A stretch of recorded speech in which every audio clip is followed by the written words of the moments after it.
all, and welcome back to Fuzzy Ducksy Gaming. Now this video is going to look at campaigns and boons and how to tackle them without losing all your spare time and all your sanity. Now before we get stuck into campaigns, you're going to need to get to 80 and complete the Undermountain campaign first, as this gives us great gear and unlocks master expeditions. If you've been following my beginner's guides, you should already be able to get through that with no problems. You may need help from your alliance on the Claws of Malar quest, as that can be pretty tough, but the rest of the Undermountain campaign is fairly straightforward.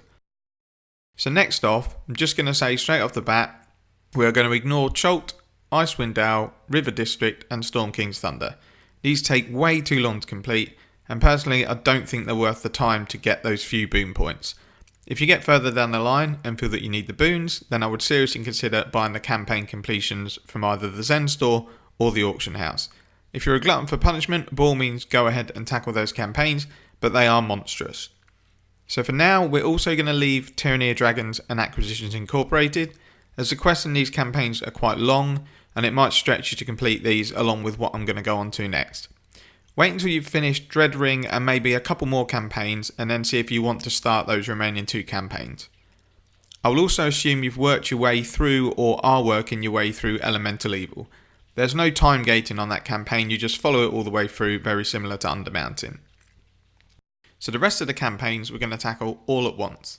So you've completed Undermountain, you're level 80, and you're able to access legacy campaigns from Protector's Enclave.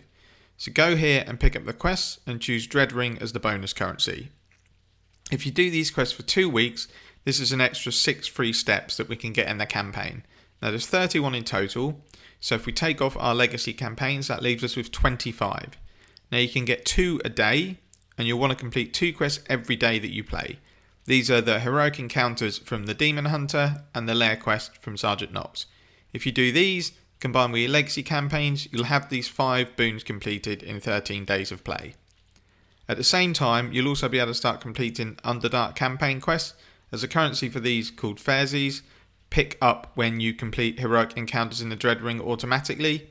So you'll get them also for completing Demogorgon, Throne of Dwarven Gods and Prophecy of Madness.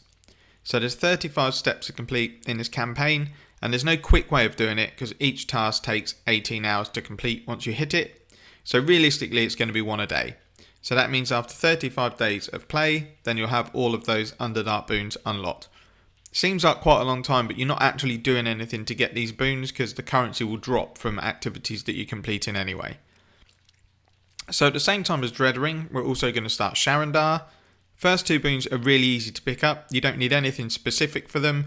You just need to complete the weekly quest and the daily quest called Battle for Sharandar, which takes a few minutes, and you'll pick these first couple of boons up fairly quickly.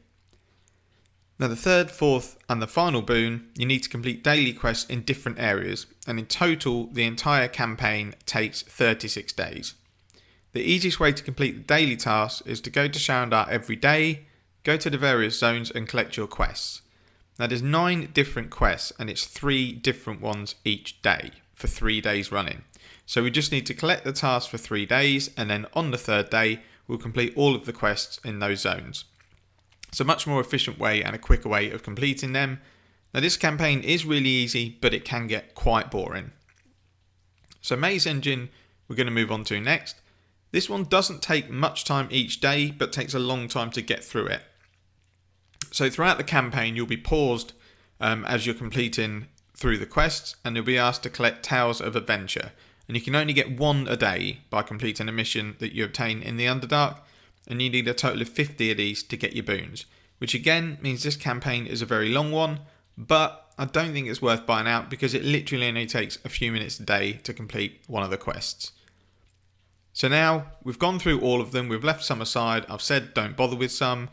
The last one that we come to is Ravenloft, and actually even though it's one of the more recent campaigns, it's one of the easiest ones to get the boon points on.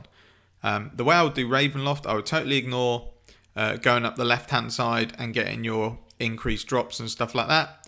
It's quicker if you just want the boons to complete the boons on the right hand side, unless you're really desperate to queue for Castle Ravenloft on its own. So go to Barovia, complete your intro quests, and get to the point where you get 2 weekly tasks to complete. One of them is refueling the fires, and the other one is weekly heroics. If you complete these on Monday, which is reset day, Everyone else will be completing these as well. They're really easy to find groups for. And then throughout the rest of the week, just try and complete 5 daily tasks at some point. This gives you 75 boon points, and it takes 150 to get 1. So you can collect 1 boon every 2 weeks for very little work. I would also change the bonus currency to Ravenloft when you finish Dread Ring, as that will help complete this campaign quicker. Now, as I've said, there's more important things to concentrate on campaigns, but some of the boons, especially the HP ones, really help, especially if you want to look at tackling the trial that comes out in Mod 17 in some point. You need a lot of hit points from what I've heard. So I'm hoping this video has helped you understand kind of how to tackle them, do it bit by bit. You may do it differently than me. I just wanted to get a video out to give an overview because I know a lot of people get really lost and try and do a bit of everything and end up getting nowhere. If you'd like any further help, please feel free to leave some comments. Thank you for your time and see you in the next video.